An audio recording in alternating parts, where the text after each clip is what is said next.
The hour is long, so I better get right to it. And I'm thanking my wife first, Tammy, of 31 years. And I also want to thank my colleagues at Patterson, Belknap, Webb, and Tyler. I can't speak about your firm, but I can tell you about mine, and I'm at a fantastic firm that gives me the flexibility to not just do the law work that is of interest, but also the work in domestic violence, the work in raising money for college scholarships, and the other kinds of tasks that make us citizen lawyers and that ultimately led me here to you tonight.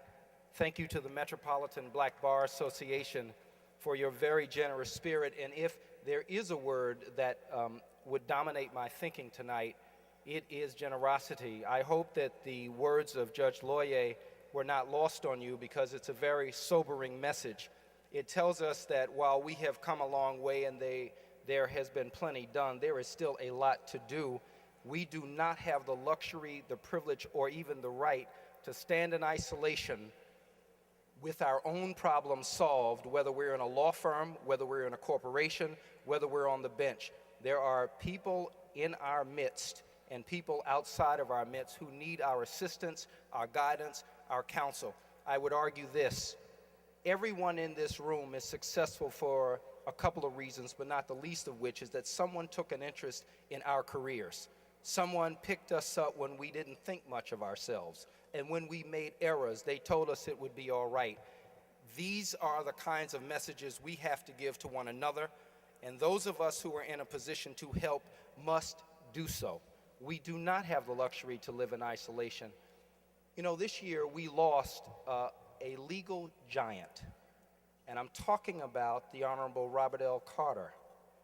Some of you were at the memorial service, and if you missed it, you missed an opportunity to examine the life of a great American.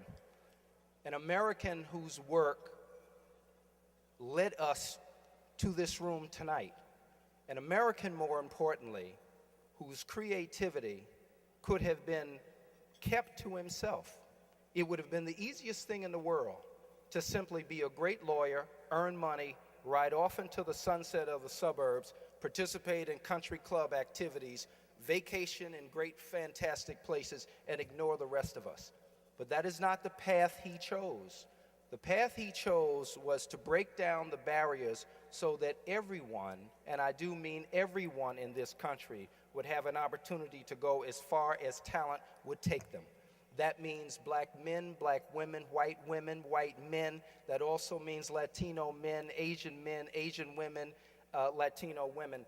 The point of the matter is, when we fight as Americans. And when we win as Americans. And no one has the right to shut anybody out.